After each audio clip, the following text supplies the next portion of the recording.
जय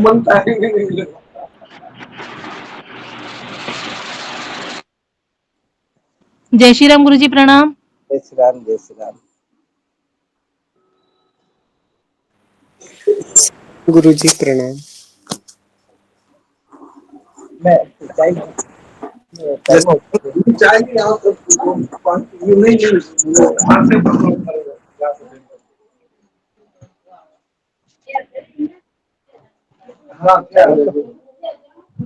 जय राम जी, गुरुदेव प्रणाम। जय श्री राम, जय श्री राम।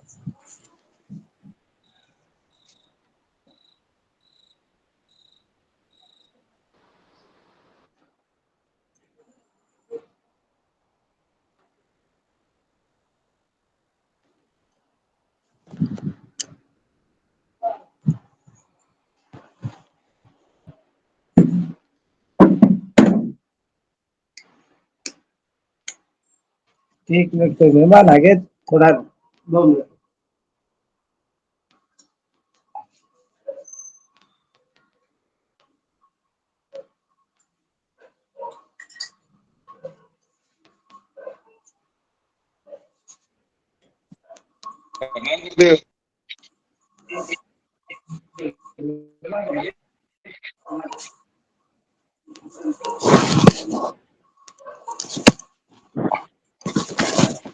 कोई मेहमान आ गए थे, 1 मिनट में।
जय श्री राम गुरुजी।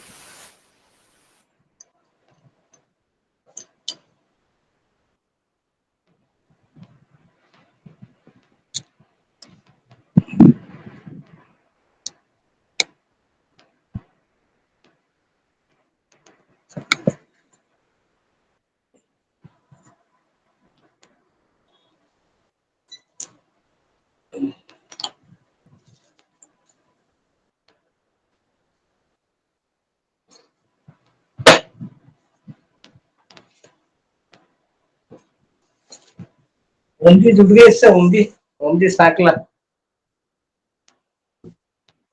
ओम जी साकला जुड़ गए क्या? प्रणाम गुरुदेव। हाँ जय श्री राम।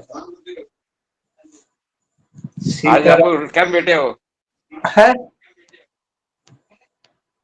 आपकी तेवर में फोटो बयान आ रही है आपकी। नहीं, अब मैं बड़ी कर दी तो भी मैं छोटी आई। नहीं, आती आ रही हुई। आप कैमरा बयान आगे देखो, जरा इसके अंदर आ रही है, मोबाइल में देखो आप। है आड़ी आ रही है उनको एकदम देख। फोटो। तो रुको रुको रुको। अब हाँ पहले बैठता जाने बेटा, हाँ, अब सही आई है। हाँ, हाँ, अब सही है।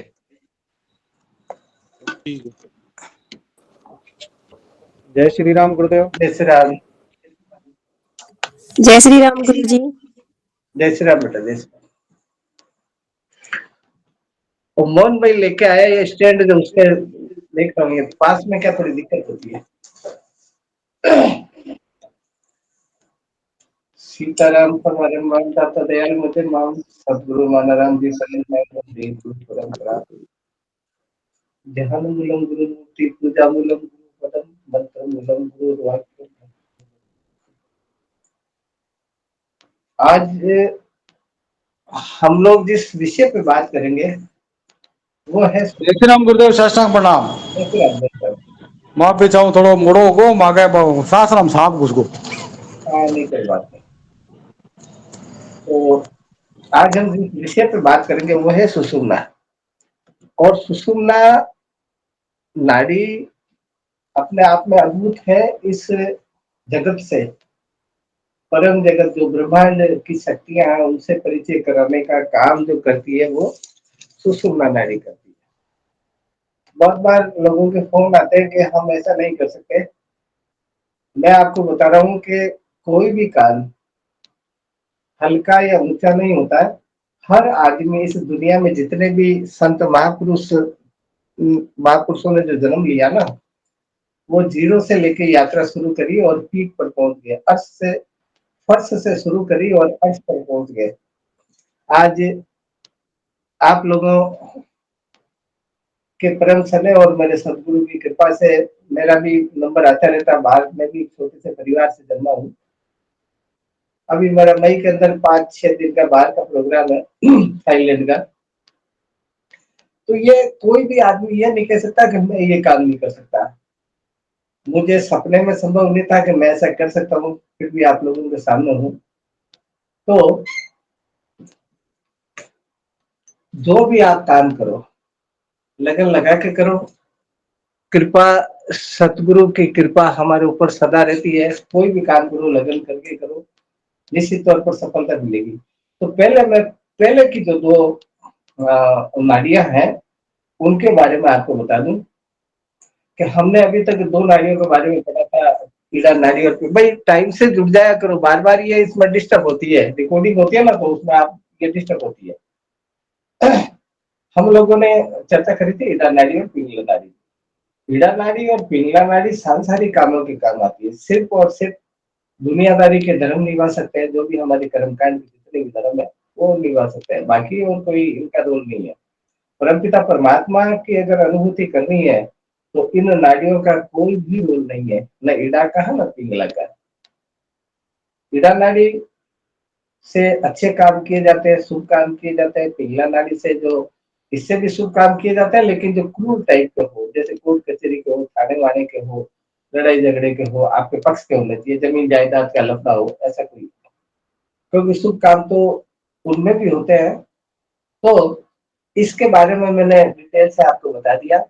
अब आज हम जिस विषय पे चर्चा करेंगे वो विषय है अजातक का। क्योंकि आज से हम उस के अंदर प्रवेश कर रहे हैं, उसकी स्टडी कर रहे हैं, उसकी चर्चा करेंगे। तो मेरा तो ये आपसे लोगों से आग्रह है कि इसको बड़े बारीकी से समझना।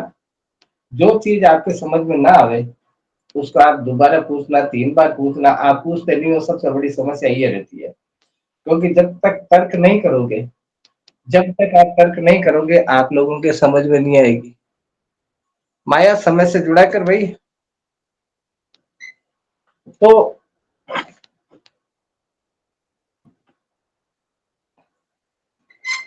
जब तक आप इसमें तर्क नहीं करोगे, सुतर्क नहीं करोगे, तब तक हमारी ये अच्छी तरह से समझ में आएगी नहीं। तो किसी भी विषय में आप एक डायरी नोट करके रखा करो, डायरी में नोट कर लिया करो क्वेश्चन की ये बात हमें पूछनी है। क्योंकि कई बार ये होता है कि मास्टर पढ़ाने स्कूल में या कॉलेज में आ जाता ना, तो उस टाइम बच्चे के दिमाग में रहती नहीं कि मुझे क्या चीज समझनी थी, और बाद में याद आती है। तो बाद में याद आती तो आप लिख लीजिए उसमें, ऐसी कोई बात नहीं है।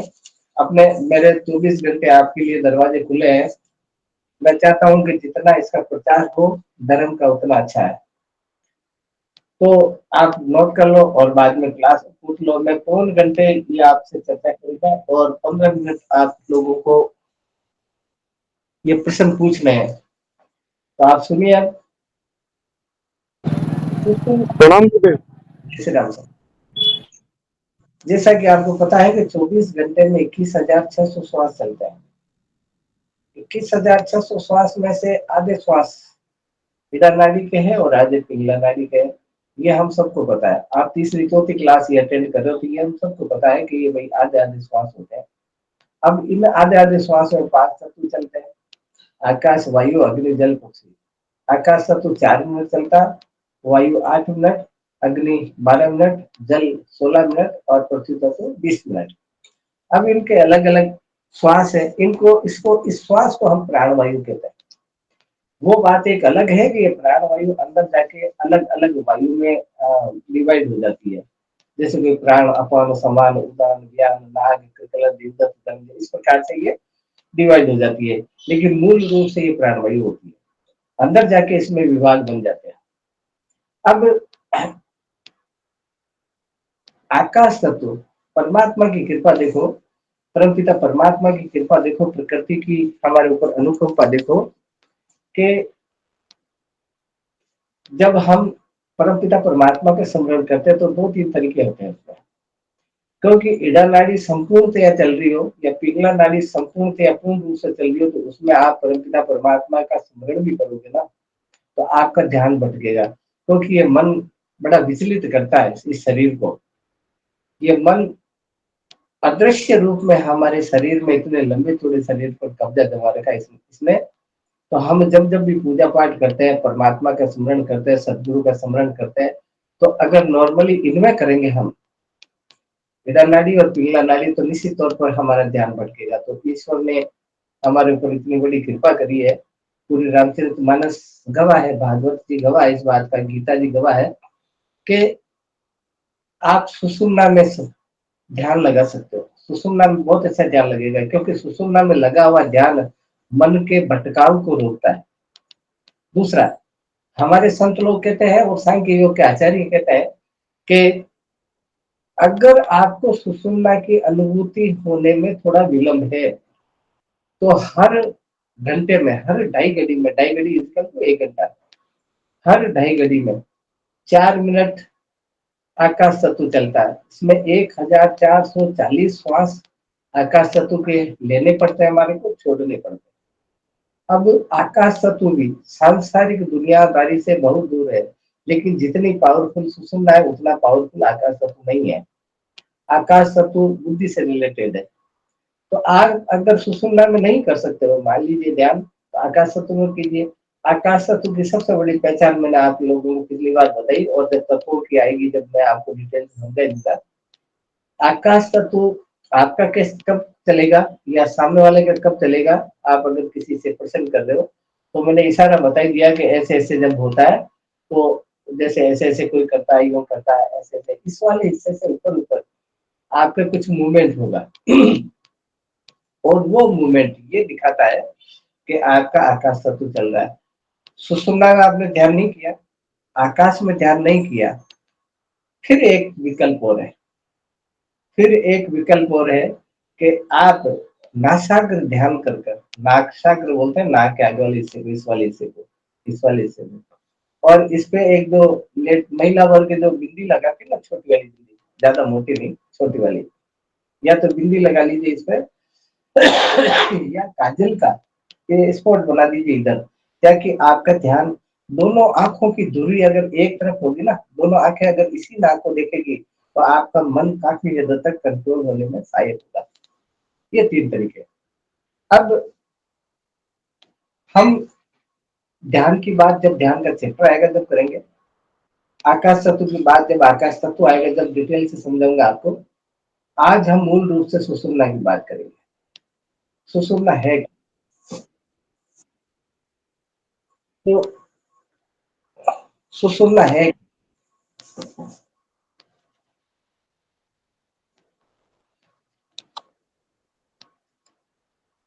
सुषुम्ना नाड़ी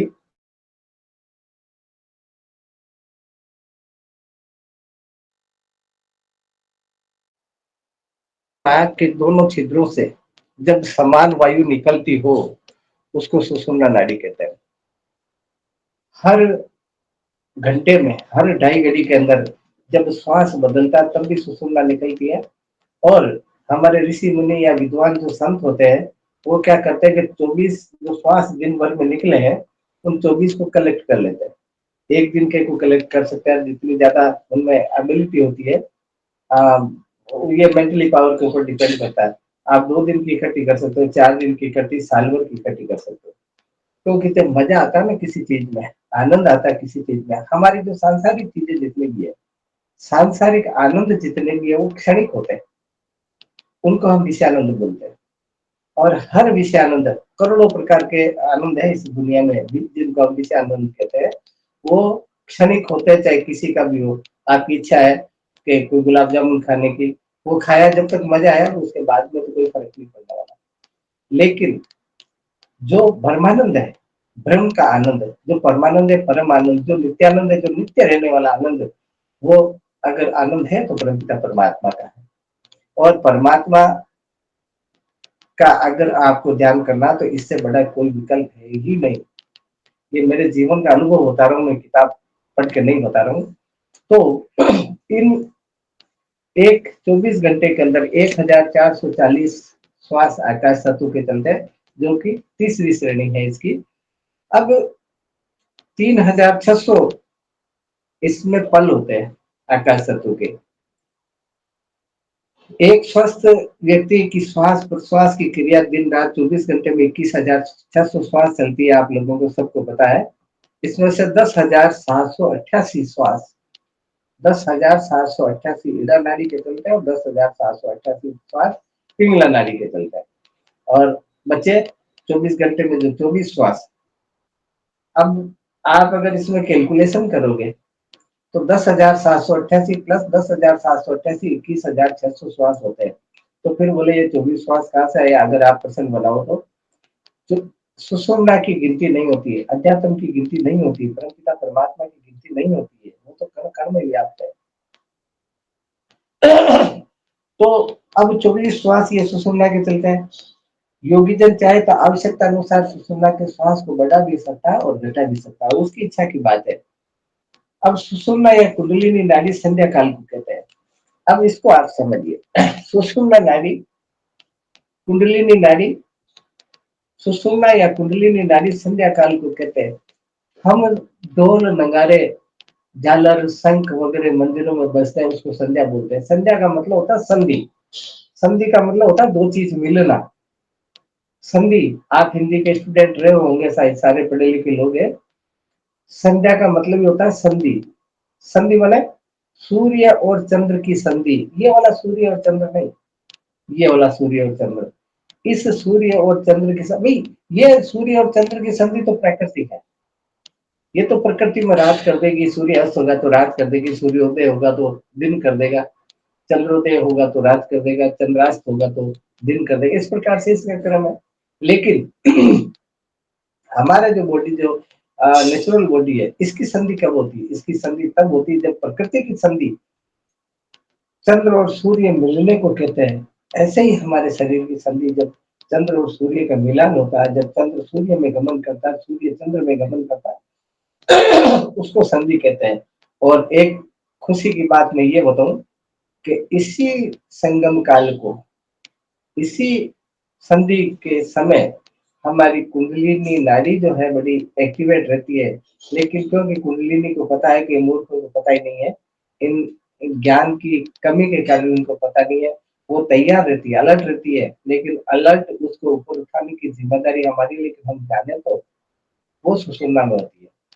तो सुषुम्ना को कलेक्ट करना सीखना है, पहले तो सुषुम्ना का अभ्यास करना सीखना है। सीधे सो जाइए, आप सुषुम्ना चलेगी, नासा करें, ध्यान कीजिए, आपकी सुषुम्ना चलेगी। इस प्रकार से बहुत सारे तरीके हैं, मैं आपको तरीके बताऊंगा अभी।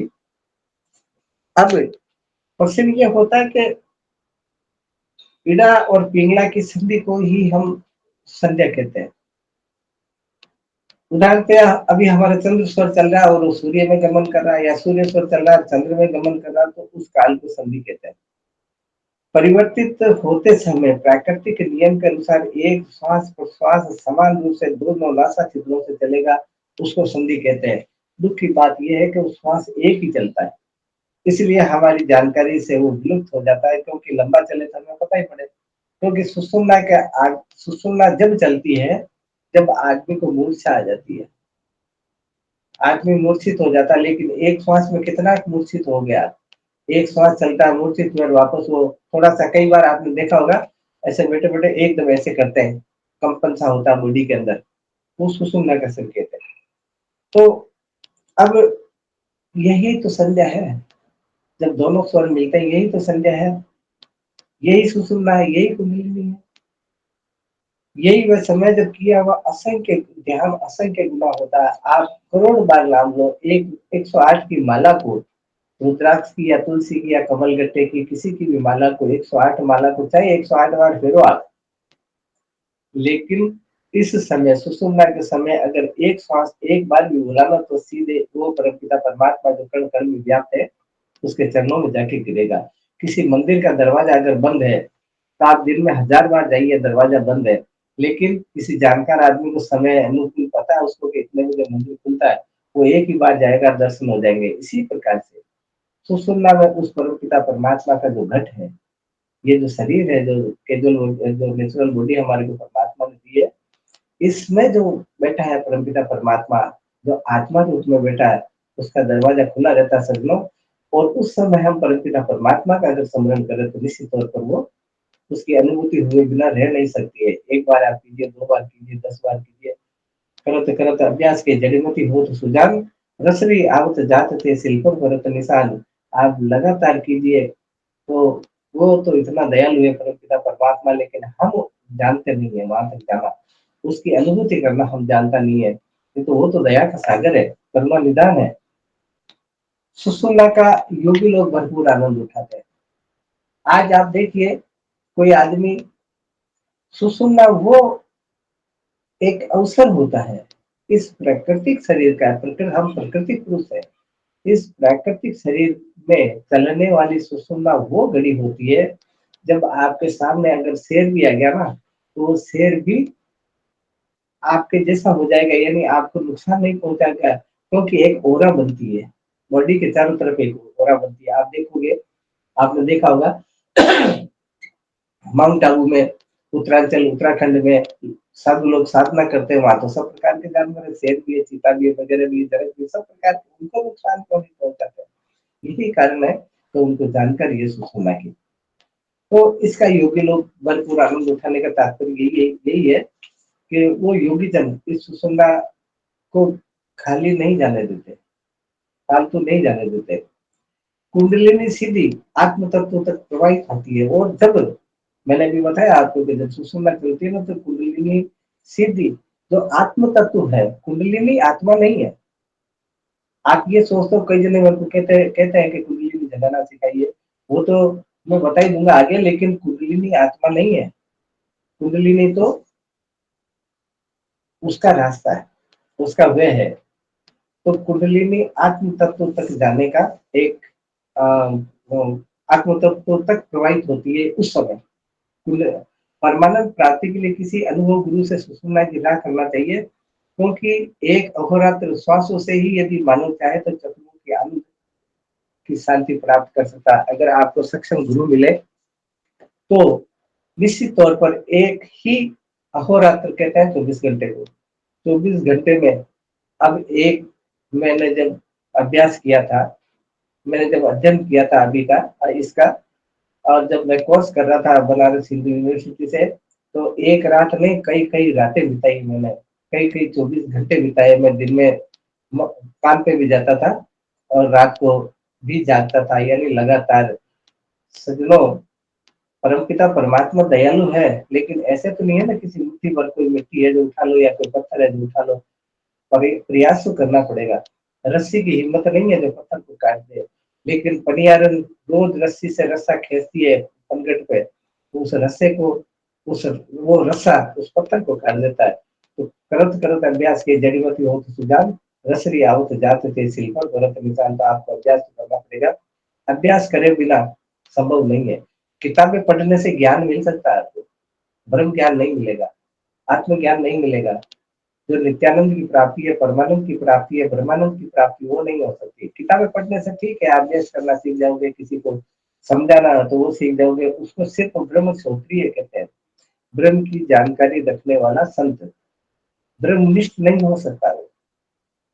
तो सुषुम्ना के अलावा ईश्वर का ध्यान एक सुगम और सरल एक और है, वो है आकाश तत्व। मैंने भी बताया कि भाई ये अगर आपको चूक जाए तो आकाश तत्व है दूसरा रास्ता।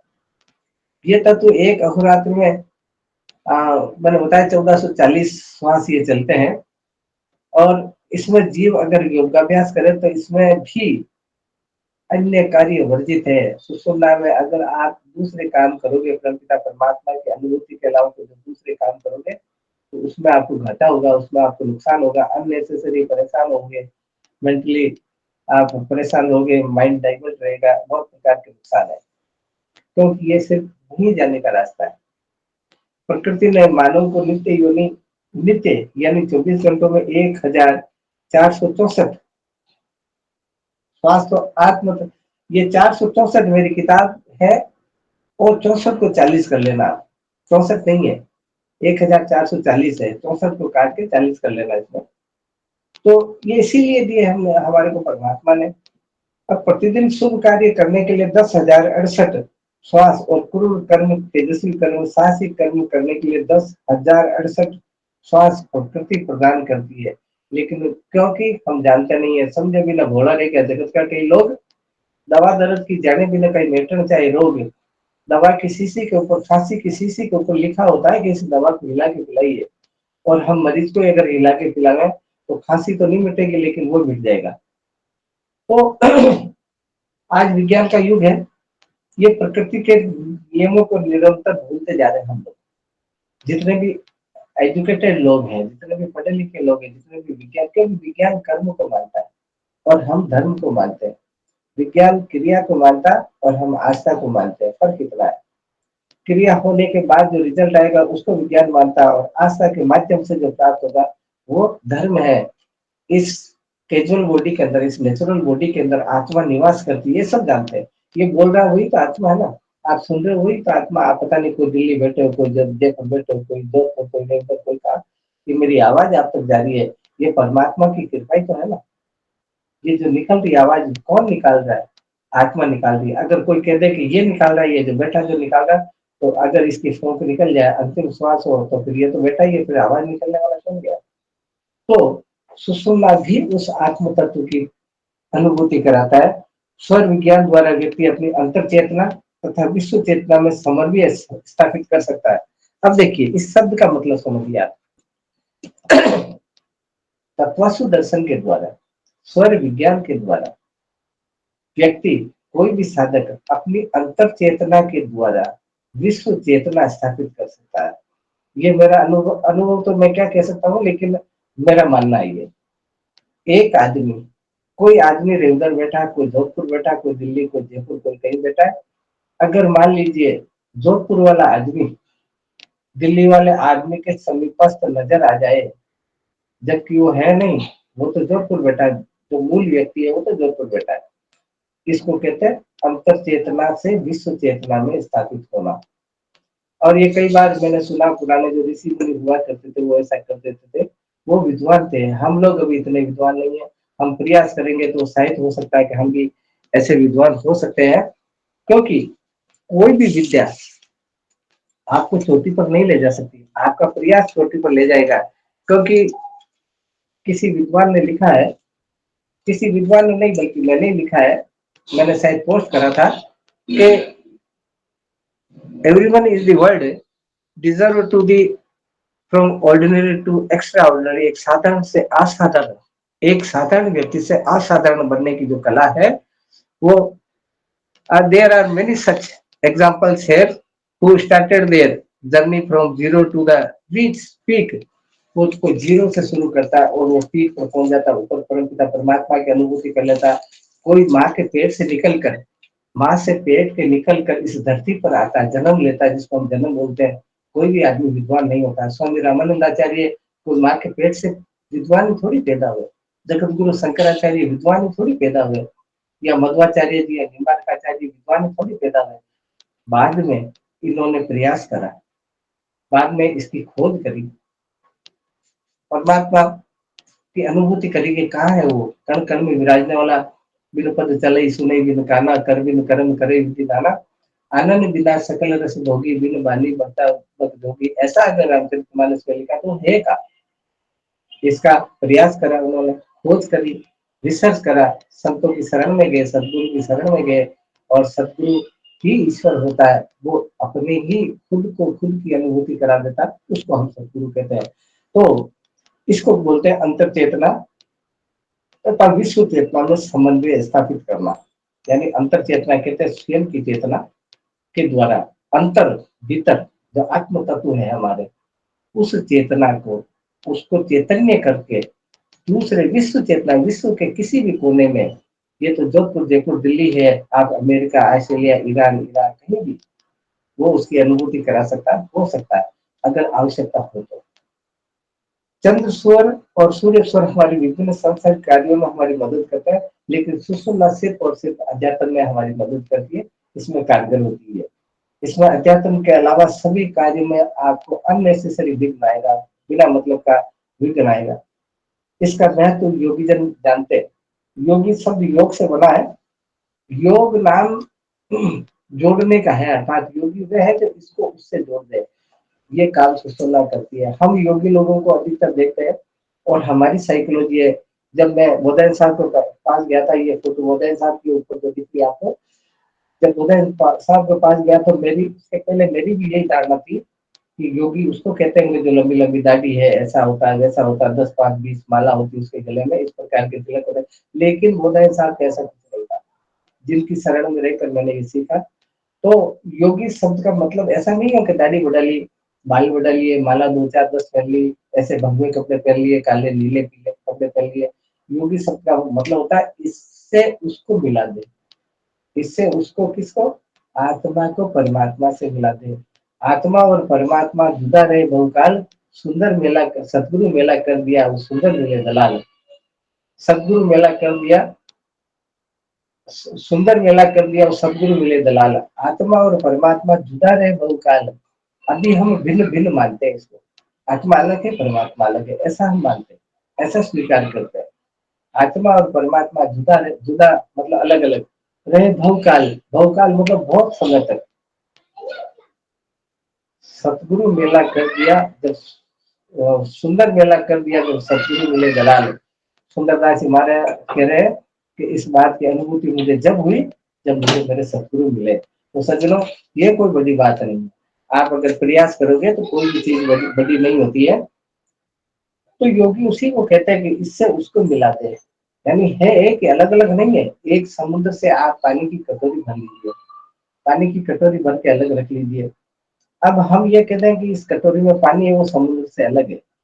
भाई समुद्र से पात्र में है, वो पात्र अलग हो सकता है, लेकिन पानी में कोई फर्क नहीं है। इसीलिए हमारे पात्र में फर्क हो सकता है। किसी ने महिला का शरीर बनाया, परमात्मा ने किसी का पुरुष का शरीर बनाया, किसी का गधे घोड़े ऊंट का बनाया, किसी का उड़ने वाले का बनाया, किसी का रेंगने वाले का या जलचर का बनाया, किसी का अदृश्य का बनाया, लेकिन सब में वही है। तो आप लोग मेहरबानी करके ये अनुभूति कर लो कि लक 84 जो योनियां है, 4 प्रकार की जो योनियां, उन सब में परमपिता परमात्मा निवास करता है। ये अगर हमें स्मृति हो जाए तो भी हम उस ईश्वर के निकटस्थ हैं, ऐसा महसूस करना चाहिए। अब योग के संबंध में एक बार एक मुसलमान फकीर हुआ करते थे, ये कोई ठेका नहीं, ये एक प्रणाली है। हिंदू धर्म होना हिंदू धर्म नहीं है, मुसलमान धर्म नहीं है, ईसाई धर्म नहीं है, लेकिन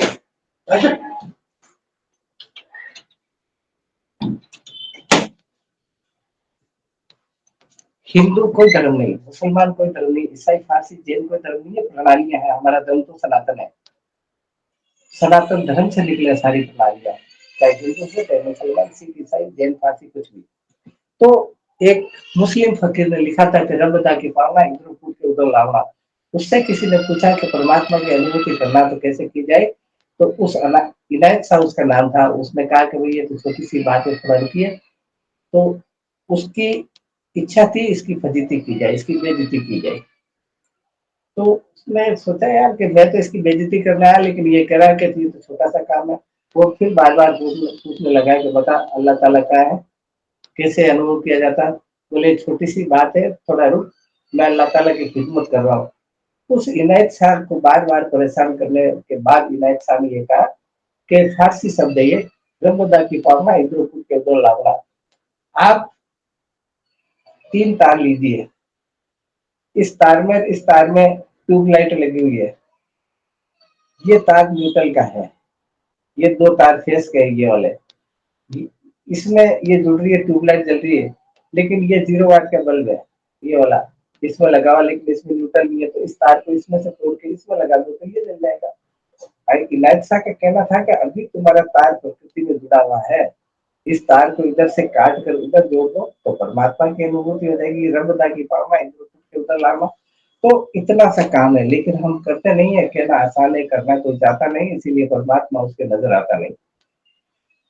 तो अर्थात ज्ञान सरोदे के अंदर भी चरणदास जी महाराज ने लिखा था, मैं भाग्यशाली हूँ, अभी अलवर गया तो मैं चरणदास जी के जो कर्म असली जन्म स्थली है वहां के दर्शन करके आया, और वहां मुझे निमंत्रण भी मिला। आप लोगों को मैं निमंत्रण दे रहा हूँ कि जिस जगह पे ऐसी महान हस्ती का अवतरण हुआ है, जो सतयुग के बाद कलयुग में एकमात्र महापुरुष है जिन्होंने इसका इस विद्या का विस्तार करा, उनकी जन्मस्थली भी डेरा है और कर्मस्थली भी डेरा है, जो अलवर से शायद 20, 22, 25 किलोमीटर दूर पड़ रहा है। तो वहां बारहवीं की तीज को बड़ा जश्न मनता, देश विदेश से लोग आते हैं। मुझे भी निमंत्रण मिला, वहाँ के आचार्य है, उनका नाम से अवदासी महाराज है। तो आप लोगों को भी मैं कह रहा हूँ, अगर समय मिले तो बारहवीं की तीज को आप पधारना, बहुत जोरदार जश्न, एक से एक योगी आते हैं वहाँ, और ज्यादातर सांख्य योग के योगी आते हैं।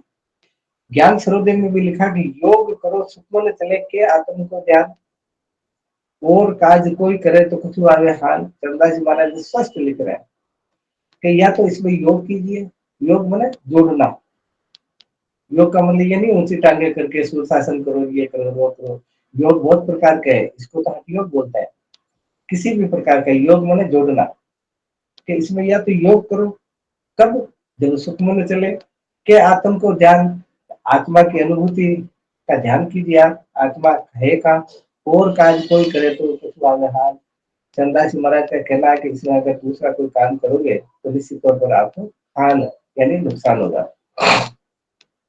इसी प्रकार से डॉक्टर योगीराज बोधाई ने भी लिखा कि शशांक वायरे देत्री दीवा वार्यो दीवा करे, हत्यवाद सर तो नित्यम से योगी नात्र संशय, कि इसके अंदर अगर परमपिता परमात्मा की अनुभूति करे तो हे महापुरुषों, हे जीवों, इसमें कोई संशय नहीं कि आप परमपिता परमात्मा की या आत्मा की अनुभूति नहीं कर सकते हो, ये सपने में भी संभव नहीं है। तो दिन के समय सूर्य को रोकना और रात्रि को चंद्र स्वर रोकने वाला अवश्य योगी होता है। चंद्रदास जी महाराज ने लिखा कि दिन चलावे चंद्रमा, रात चलावे सूर्य, ऐसे साधन नित्य करे वो उम्र पाए भरपूर। सज्जनों, आप कुछ समय, एक पखवाड़ा ऐसा करके तो देखिए, परमपिता परमात्मा की अनुभूति करना कोई बड़ी बात नहीं है। लेकिन हम सुन लेते हैं सबकी बातें, कान से इधर से सुन लेते हैं, इधर निकाल देते हैं, गुरुदेव की कृपा हो जाएगी। बुद्ध ने कहा था मैं रास्ता बता सकता हूँ, चलना आपके हाथ है। सतगुरु भी यही करता है, वो रास्ता बता सकता है। रास्ते में कई कंकड़ पत्थर है, कांटे कीले हैं, तो उनका वो रास्ता साफ कर सकता है, लेकिन चलना तो आपके पैरों से ही पड़ेगा। तो शिव सरोदे में भी लिखा कि स्वर ज्ञान रहस्या तूने काचिश्चेष्ट देवता, स्वर ज्ञान रतो योगी से योगी परमगत है। कि हे देवी, परमपिता परमात्मा शिव माता पार्वती को कह रहे कि हे देवी, इसमें अगर कोई रथ है यानी अभ्यास रथ है, तो मैं कहीं नहीं हूँ, ना कैलाश में हूँ, ना और कहीं, मैं उसके पास ही हूँ, उसकी अनुभूति उसको करवा करूंगा, लेकिन वो करे तो। अब एक संत हुए थे जिनको शिव का अवतार मानते हैं, जिनका नाम गोरखनाथ जी महाराज है। ये भी अलवर के पास में एक पहाड़ी के अंदर इनकी तपोस्थली है, जो मैं जाके आया था, जिसको गोरख वो बोलते हैं शायद बर्तरी, बर्तरी बोलते हैं शायद। अलवर वाले यहाँ बैठे हैं, उनको अच्छी तरह नाम पता होगा, जो गोरखनाथ जी का मंदिर है। गोरखनाथ जी ने ये लिखा। गोरख के गुरुदेव थे मत्स्येंद्रनाथ।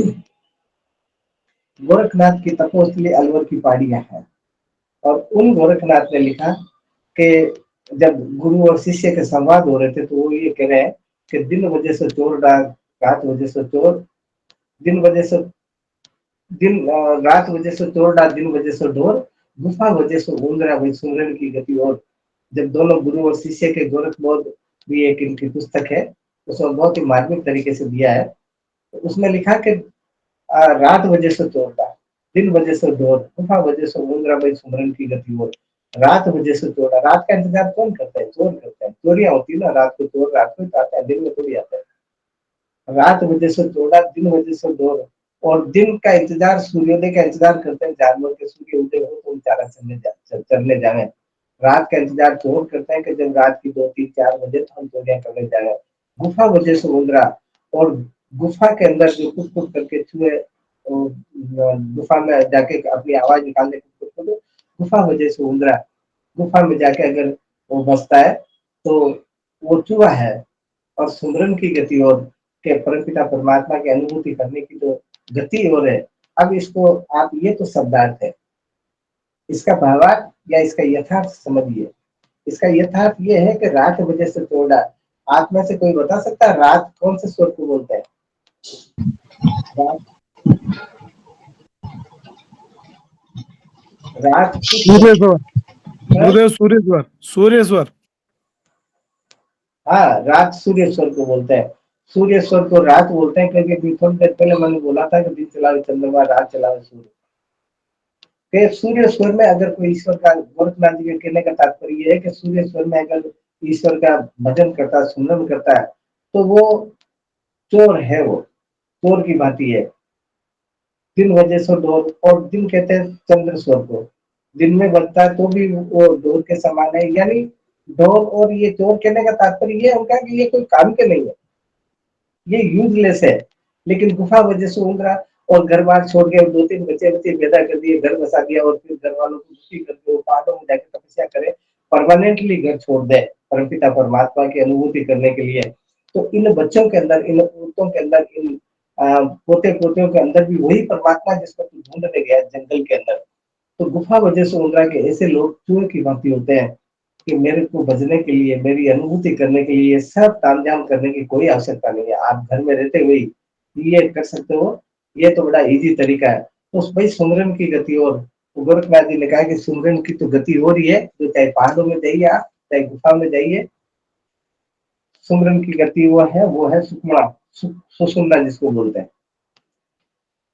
तो इस संबंध के अंदर हम लोग क्या करते हैं कि अब कई जने ये प्रश्न पूछ सकते हैं कि भाई हम ईश्वर की अनुभूति करते हैं, मीरा को तो पत्थर में मिल गया कन्हैया, कर्मा जाटनी को पत्थर का कसम खींचड़ा खा लिया, सूरजा जाटनी को। जब वो 6 महीने द्वारकाधीश जाके आई तो 6 महीने उसका पति बन के रहा वो कन्हैया। हाँ, वो परमपिता परमात्मा पति बन के रहा, वो शराबी पति की मार भी खाई, कूट भी खाई, सारे सांसारिक धंधे भी किए होंगे। तो और सहजबाई को सहज में मिल गया। तो उनको कैसे मिल गया? उन्होंने कौन सी सुषुम्ना चलाई? एक बात नोट कर लीजिए, अगर आपसे कोई बहस करे, ये प्रश्न पुटअप करे आपसे, तो कि जब जब भी हम अंतर ध्यान होते हैं, जब जब भी उसकी याद में खो जाते हैं, जब जब भी उस प्रेमी की याद में आपकी आंसू, आंख में आंसू आ जाते हैं, प्रेमी एक ही है, परमपिता परमात्मा, जो भौतिक रूप से हमारा सदगुरु है। तो उसकी याद में अगर आपकी आंखें गीली होगी तो ये मेरे से लिखवा के ले लीजिए, उस समय आपकी सुसुम्ना ही चलेगी। क्यों? इसी प्रकार से जब मीरा ने ये सोच लिया कि मेरा तो पति परमेश्वर तू ही है, कर्मा ने सोच लिया था, कर्मा जाटनी ने, कि जब प्रेमदास जी मेरे दादा ने कहा कि खिचड़ा ये खाता भोजन, इसको खिला के खाना तो खाता ही होगा, हम उसने, उन दोनों ने बुद्धियां अलग रख दी, बुद्धि का इस्तेमाल नहीं किया। हम हर चीज में बुद्धि का इस्तेमाल करते हैं, और जब जब भी बुद्धि को अलग हटा के अगर परमपिता परमात्मा का ध्यान कीजिए आप, तो निश्चित तौर पर वो कोई दूर नहीं है, वो मंजिल दूर नहीं है। तो मूर्ति का भी अगर हम ध्यान करें, आप, मैं ये नहीं कहता कि आप आत्म तत्व की अनुभूति करने के लिए मंदिरों में मत जाइए, या किसी मस्जिदों में मत जाइए, या कोई क्रिश्चियन हो तो चर्च में मत जाइए। हम बुद्धि लेके जाते हैं, हम जहां भी जाएंगे बुद्धि लेके साथ जाते हैं। बुद्धि को अलग हटा दो कि अभी मैं सिर्फ या तो तू है या मैं हूं। तो अब संध्या साधारणतया हम उसी को कहते हैं जब झालर नगाड़े वगैरह ये बोलते हैं। और संध्या हम लोग जो जिसको योगी शब्द कहते हैं वो उसको मानते हैं जब ये दोनों जब मिलते हैं। क्योंकि इस संबंध के अंदर संध्या की बजाय हमारी और ईश्वर की संध्या की ओर ध्यान देना चाहिए। इस संबंध के अंदर भगवान भोलेनाथ ने माँ पार्वती को बताया कि हे देवी, अनादि विषम संधिर निराहारो निराकुल परे सूक्ष्म विलेते सा संध्या सद विरुचते न वेदम वदे इत्याहुभाव वेदो न विद्यते परमात्मा वेद्यते येन से वेदो वेदे उच्यते। से संध्या संधिर दिव्याहु संध्या संधिर निर्विद्यते विषम संधि के प्राण से संधि संधि उच्यते। ये शिव सूर्योदय में भगवान भोलेनाथ ने माँ पार्वती को कहा कि हे देवी, इस समय आपके स्वयं वेद प्रकट हो जाएंगे। आज जो महापुरुष है ना, जितने भी बड़े बड़े महापुरुष है वो प्रवचन करते हैं, कहीं भी जाते हैं प्रवचन करते हैं तो वो किताब पढ़ के जाते हैं। उनको पता है क्या कि वो मैं रामायण पढ़ के जा रहा हूँ तो रामायण के ऊपर ही मेरे को विषय मिलेगा बोलने का। उसको अगर भागवत का विषय दे दिया तो कहाँ से बोलेगा वो। उसको अगर गीता का दे दिया तो कहाँ से बोलेगा। उसको रामायण का या रामचरित का दे दिया तो कहाँ से बोलेगा। विष्णु पुराण या शिव पुराण का बता दिया, विषय दे दिया तो कहाँ से बोलेगा। भगवान शिव कहते हैं, जो जगत गुरु है, वो कहते हैं कि हे देवी, जब विषम संधि होती है तब वेद स्वयं प्रकट हो जाते हैं। और जब वेद स्वयं प्रकट हो जाते हैं ना इसके अंदर, तो इस दुनिया के कोई भी प्रमाण ऐसे नहीं है, कोई भी शास्त्र ऐसे नहीं है, किसी भी धर्म के किसी भी प्रणाली के शास्त्र ऐसे नहीं है जिसके ऊपर आप नहीं बोल सकते। ये भगवान शिव का कहना है, मेरा नहीं। तो सज्जनों, क्यों नहीं हम इसका अनुसरण करें, इसका फॉलो करें, इसको फॉलो करें। मैं बार बार कहता हूँ, खैर वो बात मैं कहना नहीं चाहता, लेकिन मैं हमेशा कहता हूँ कि ऐसे आदमियों की संगति करनी चाहिए जो इसका रास्ता बता सकते हैं। क्योंकि सदा एक जमाना एक रस नहीं रहता है। हमें एक से एक विद्वान मिलते हैं इस दुनिया के धरा के अंदर। ये संतों से खाली नहीं है ये धरा। और मैं तो धन्यवाद देता हूँ कि इस धरती पर हम पैदा हुए, भारत देश की धरती पर पैदा हुए। मैं बाहर जाता हूँ तो खाओ पियो ऐश करो की जिंदगी है, यह हमारे धर्म विद्यमान है। अभी अब इस देश में रहकर भी हम अगर परमपिता परमात्मा की अनुभूति नहीं करें तो सबसे बड़ी मूर्खता है। विदेशी लोग तो कर ही नहीं सकते। जिनको जागृति है विदेशी लोगों को, वो हमारी इंडिया में आते हैं, वो हमारे देश में आते हैं, इस देश की पावन धरा पर आते हैं और यहाँ से सीख के जाते हैं। एक एनी बिसेंट, एक लेडी आई थी इंग्लैंड से, मेरे पास उसकी पुस्तक पढ़ी एनी बिसेंट की। उसने ये सोचा कि ये इंडिया वाले ये कहते हैं कि ईश्वर होता है, ईश्वर है, इस धरा को बनाने वाला ईश्वर है, ब्रह्मांड को बनाने वाला ईश्वर है। कैसा ईश्वर? इंडिया वाले कहते हैं, भारत वाले कहते हैं कि ईश्वर है। त्रेता में राम हुए थे, द्वापर में कृष्ण हुए थे, सतयुग में बहुत सारे हैं, गिरिव कच्छप वरा वगैरह हुए थे, नरसिंह इत्यादि। तो कैसे है वो ईश्वर, कैसा है वो? जब जानना आई थी, तर्क करना आई थी इंडिया के अंदर, और तर्क करके ऐसी घुली वो कि इंडिया की होकर रह गई। और उन्होंने एक पुस्तक लिखी भगवान कृष्ण के ऊपर, गीता के ऊपर। वो एनी बिसेंट की गीता के नाम से फेमस है। तो अब बाहर के लोग आकर यहाँ हमारे अनुभूति करते हैं, हम बड़े दुर्भाग्यशाली है कि यहाँ इस धरा पर पैदा होकर भी हम कुछ नहीं कर पाते। पंडित लोग जिसे वेद कहते हैं, वे वेद नहीं है। वेद तो वह है जिसमें परमात्मा का ज्ञान हो सके। इसका तात्पर्य समझिए, जो वेदों की पुस्तक है ना, वो वेद नहीं है तो वो वेद ही, लेकिन उसका निचोड़ निकालोगे ना, उसको कहते हैं वेद। तो वेद पढ़ने से वो तो तर्क शक्ति बढ़ेगी आपकी। संधि नहीं होने से पंडित जन संध्या को संधि नहीं कहते, और वे संध्या ही है। संध्या तो विषम प्राणों पर होने पर कही जाती है। विषम प्राण, विषम बोलते हैं अलग अलग लिंग, जैसे स्त्रीलिंग और पुल्लिंग, इन दोनों के मिलने को संधि कहते हैं। यानी ये स्त्रीलिंग है, इड़ा नाड़ी स्त्री प्रधान है, और ये पुल्लिंग है, पुरुष प्रधान है।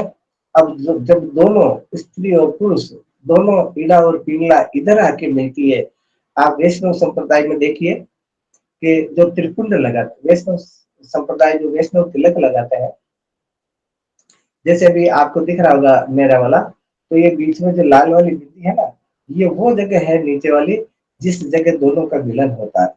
इसको कुटस्थ बोलते हैं, इस वाली जगह को, इस वाली जगह को कुटस्थ बोलते हैं, यानी मिलने की जगह, मिलन की जगह। और निश्चित तौर पर जब इड़ा और पिंगला मिलती है तो तीसरी धारा निकलती है, स्त्री और पुरुष का मिलन होता है तो एक मतलब इड़ा और पिंगला की मिलन होती है तो तीसरी शक्ति निकलेगी। तीसरी शक्ति का जो नाम है वो आत्म तत्व तक ले जाने का काम करेगी, इसीलिए इसको कुटस्थ बोलते हैं।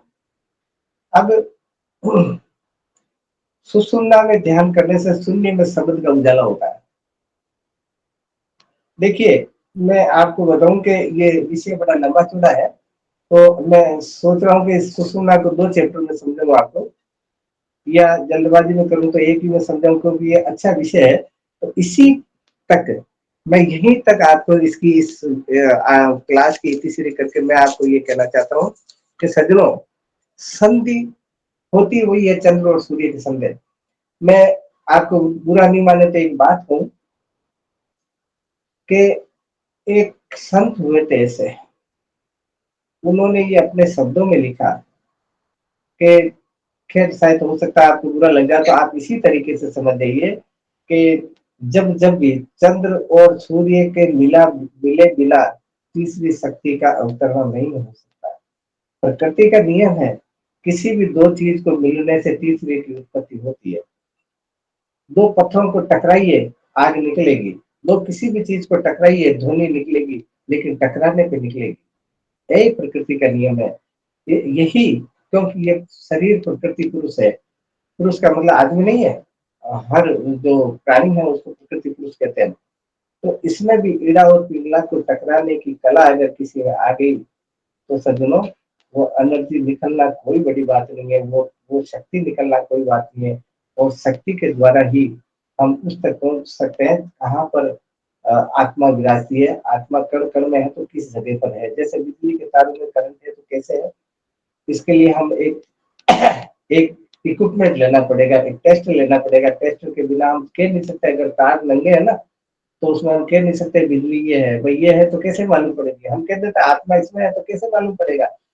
बिजली के तार में जब तक टेस्ट नहीं हटाएंगे ना, जब तक वो बताएगा नहीं इसमें बिजली है। ऐसे ही इसमें सतगुरु के वचन रूपी टेस्ट जब तक नहीं हटाएंगे ना, तब तक हमें पता नहीं पड़ेगा आत्मा किस जगह है, आत्मा कैसे काम करती है, और आत्मा है वही परमात्मा तो कैसे, किस प्रकार से। तो मैं आज के विषय को यहीं परितीश्री करके आप लोगों से ये पूछता हूँ कि आप लोगों को इस विषय में अगर कोई बात पूछनी हो तो आप पूछिए, क्योंकि सुषुम्ना का मैंने बताया ना कि इसको बारीकी से समझिए, आगे से आगे ये बड़ा मार्मिक विषय होता चलेगा। तो मैं पूरी सुषुम्ना आज समझा दूंगा तो आपको समझ में फिर वो कंफ्यूज रहेगा आपको। तो इस विषय में अगर आप लोगों को कोई पसंद होगा तो पूछिए आप, फिर आगामी बात आगामी क्लास में करेंगे। इसी सुषुम्ना का आगे का जो पार्ट है मैं आगे बताऊंगा। जयराम जी, गुरुदेव प्रणाम। गुरुदेव, जो एक कला आप जो बता रहे हो, तो कौन सी कला है, मतलब कैसे कैसे सीखेंगे इसको? कौन सी कला? जो ये सुषुम्ना जो आप बता रहे हो ना भाई, ईड़ा पिंगला को मिलान की, जो फिर सुषुम्ना को जागृत करने की जो कला है। ईड़ा और पिंगला को मिलने को संधि कहते हैं। अब मैंने ये आदि सुषुम्ना, आज सुषुम्ना का आधा चैप्टर आपको समझाया। अब इसके आगे में कुछ प्रैक्टिकल मुद्दे हैं, तो वो प्रैक्टिकल मैं आपको कर करके बताऊंगा, तब वो बात पता पड़ेगी। तो इस विषय को आप लिख लीजिए, बोले आगे पूछ लेना अगली क्लास में, क्योंकि आगे जो भी मैं पढ़ाऊंगा सुषुम्ना में वो प्रैक्टिकल है, और प्रैक्टिकल आपके सामने करके बताऊंगा, उसको आप देखना अच्छी तरह। गुरुदेव प्रणाम। गुरुदेव, ये नवदा भक्ति बताई गई है हमारे ग्रंथों में, वो फिर क्या चीज है गुरुदेव? देखिए, हाँ ये भी अच्छी बात है। नवदा भक्ति रामचरितमानस में माता सबरी को भगवान राम ने सुनाई थी नवदा भक्ति। भक्ति सुंदरलाल जी कई तरीके से हो सकती है। जैसे हमारे सनातन धर्म में भक्ति योग, ज्ञान योग, ध्यान योग, ले योग, हठ योग, इस प्रकार के योग है ना। तो ये भक्ति योग का अंश है, ये जो नवदा भक्ति है। जैसे अच्छा, आप रामचरितमानस का पाठ कीजिए, गीता का पाठ कीजिए, भागवत या पुराणों का या सांख्य योगों का, वेदों का पाठ कीजिए, इससे परमात्मा की हमें पुण्य मिलेगा, लेकिन आत्म दर्शन जिसको कहना चाहिए, परमात्म दर्शन जिसको कहना चाहिए, वो नहीं हो सकता। उसके लिए भक्ति योग चाहिए। अब भक्ति योग के द्वारा आप ये पूछ लो कि भक्ति योग के द्वारा फिर मीरा को कैसे मिला? मीरा ने ये ध्यान लिया, आज मेरे को कोई, मैं किसी के घर में जाऊं, मुझे चाय पिला, मुझे ये शंका हो जाएगी कि मेरे से दुश्मनी निकालेगा, तो वो चाय नहीं पीऊंगा। मीरा को ये पता था कि राणा जी ने जहर भेजा है, फिर भी पी गई उसको समर्पित करके। तो दिए त्वदीयम वस्तु गोविंदम, तुम्हें वो समर्पयामी, हे गोविंद ये तेरी वस्तु है, तेरे को समर्पित कर रही हूँ, ये कहकर वो पी गई। तो भक्ति योग के द्वारा परमपिता परमात्मा की अनुभूति करना थोड़ा बहुत डिफिकल्ट रास्ता है। बाकी नवता भक्ति भी आप रामायण पढ़िए, गीता पढ़िए, वेद पढ़िए, उपनिषद पढ़िए, इनसे भी परमात्मा की अनुभूति नहीं हो सकती, परमात्मा का पूरा ज्ञान हो सकता है। और अगर भक्ति योग के द्वारा परमात्मा की अनुभूति करें तो बहुत कलयुग में लगभग असंभव है, हर आदमी के लिए तो नहीं हो सकता ये।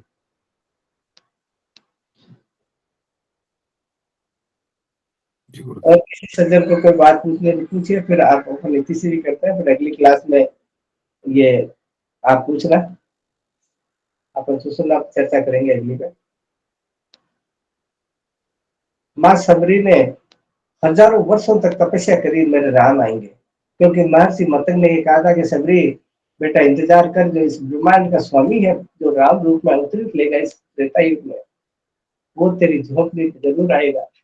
रोज वो महिला इतने घने जंगल के अंदर पुष्प लाती और बिछाती कि मेरे राम आएंगे, कहीं ऐसा न हो तो उनके कोई कांटा लग जाए, उनके कोई पत्थर लग जाए उनके पैरों में। वो रोज फूल बिछाती। और रामायण सीरियल आपने देखा होगा, मेरे राम आएंगे, मेरे राम आएंगे। एक दिन वो राम आ गए, बोला माता मैं दशरथ पुत्र राम। तो इतना इंतजार कौन करे, इतना तप कौन करे? भक्ति योग के अंदर बड़ा तप करना पड़ता है।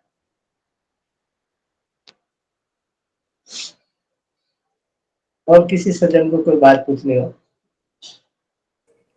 जय श्री राम गुरु जी। गुरु जी, ईड़ा और पिंगला दोनों मिलती तो सुषुम्ना चलती, तो उनको टकराने का जो अभी तरीका आप बता रही, वो कैसे होता है? वही अभी पवन भैया ने पूछा, ये प्रैक्टिकल का विषय है, जो मैं अगली क्लास में प्रैक्टिकल कर करके बताऊंगा आपको। अगली जो क्लास होगी हमारी, इसीलिए मैंने आधा छोड़ दिया, क्योंकि सुषुम्ना का विषय बड़ा धार्मिक है, बड़ा मार्मिक है, इसीलिए इसको दो भागों में बांट दिया मैंने। इसको नोट कर लो, बोले अगली क्लास में मैं करके भी बताऊंगा, नहीं आपके समझ में आए तो मैं आपको बताऊंगा। जय श्री राम गुरु जी। जय श्री राम। गुरुदेव, जैसे नासाग्र दृष्टि जमाते हैं ना, हाँ। तो दो कुछ पल बाद ही वो नाक तो दिखना बंद हो जाती है, बाकी नीचे के हिस्से दिखने लग जाते हैं। नाक तो दिखना धीरे धीरे धीरे धीरे बंद हो जाती है गुरुदेव। क्या हुआ? नासाग्र दृष्टि लगाते हैं हाँ, तो नाक का जो हिस्सा है कुछ देर ही दिखता है, कुछ पल के लिए। हाँ, फिर अदृश्य हो जाता है। वो अदृश्य हो जाता है, फिर वो जमीन दिखती है। जब अदृश्य हो जाता है ना, तब हमारी दृष्टि, उसको कहते हैं एकटक होना, तब हमारी दृष्टि बस एकटक हो जाती है, तभी वो कंट्रोल में होता है वो मन। नहीं तो मन आसानी से मानता नहीं है, मन मस्तक माने नहीं जब तक कथा न खाए, जैसे विधवा स्त्री गर्भ रहे पछताई। मन आसानी से मानता नहीं, तब वो एकाग्र हो जाता है मन।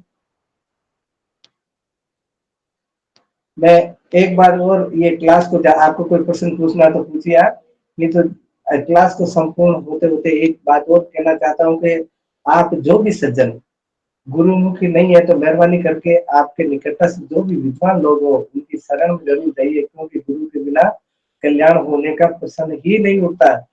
ये मेरा अनुभव बता रहा हूँ। अब आप ये कहोगे, आपका कौन सा अनुभव है, आप कौन से मर्गे जो अनुभव है? मैं अनुभव इसलिए बता रहा हूँ कि मैंने जो अनुभूत करी है मेरे जीवन के अंदर, रेल सेवा करते हुए जो अनुभूत करी है, वो सपने में संभव नहीं है, किसी भी सूरत में संभव नहीं है। इसलिए नुकरे आदमी जो होते हैं, जो गुरुहीन आदमी होते हैं, आप दैनिक जीवन में देख लीजिए कि आपको कोई काम सिखा रहा है, अगर काम सिखाने वाला नहीं मिला आपको और आप किसी काम में जा रहे हो, सिखाने वाला नहीं मिला तो काम करोगे कैसे? आपको कोर्ट में अगर केस चल रहा है ना, तो वकील होना जरूरी है, और धर्म कोर्ट में अगर केस जीतना है, सदगुरु होना जरूरी है।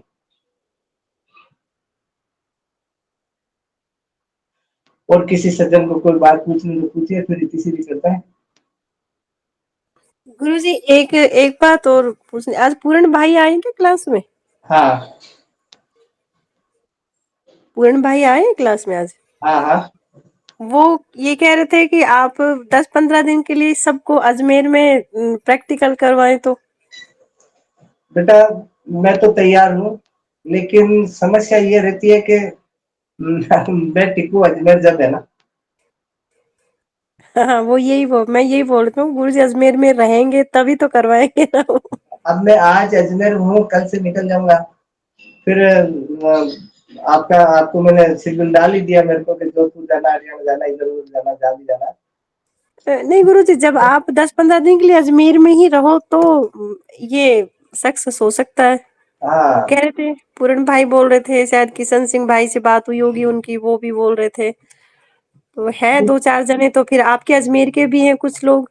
हाँ अजमेर के तो है, सुंदरलाल जी भी है, काफी लोग हैं, तो वो उनको तो मैं कभी भी देख लूंगा जैसे समय मिलेगा।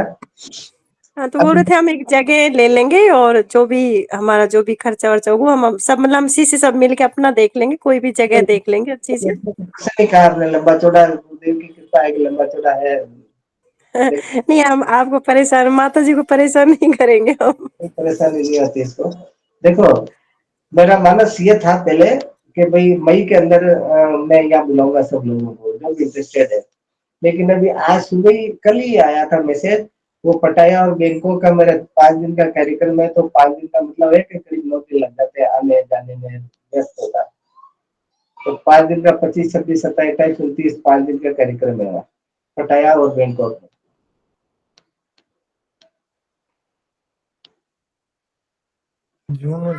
गुरुजी बैंकॉक से आने के बाद रख लेना अजमेर में। बेटा वो कैसे कह सकता हूँ कि उसके बाद में फ्री रहूंगा, मान लो और कहीं कार्यक्रम हो गया तो। मैं गुरुजी तो हमारे 15-20 दिन निकाल दीजिए प्लीज। मैं तो तैयार हूँ। देखो मेरा हर शेड्यूल मैं इसमें ग्रुप में डाल देता हूँ कि अभी मैं कहाँ हूँ, आप लोगों को सबको बता देता है। तो हर शेड्यूल में डाल ही देता हूँ। अगर बीच में अगर 10-12 दिन का, 7-8 दिन का अगर गैप हो तो आप आ सकते हो, आपका स्वागत है अजमेर पधारो। ये घर आपका है, मेरा नहीं है।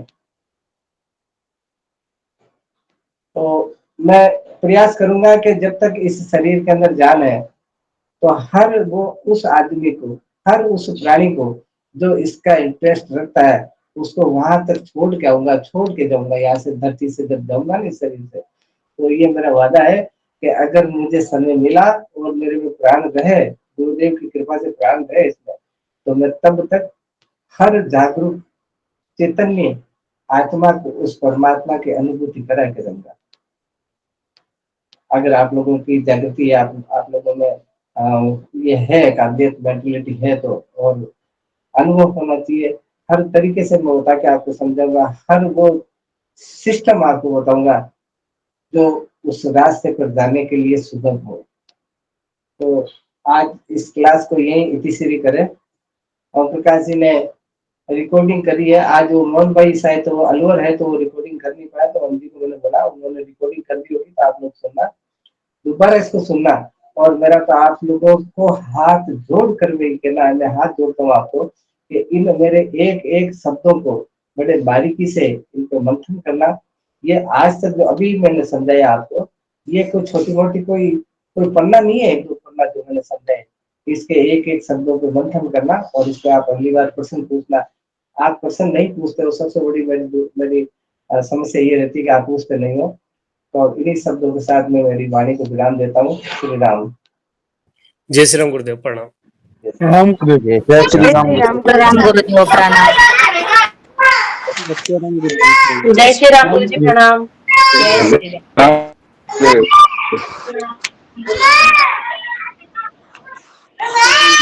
जय श्री राम गुरुजी, प्रणाम।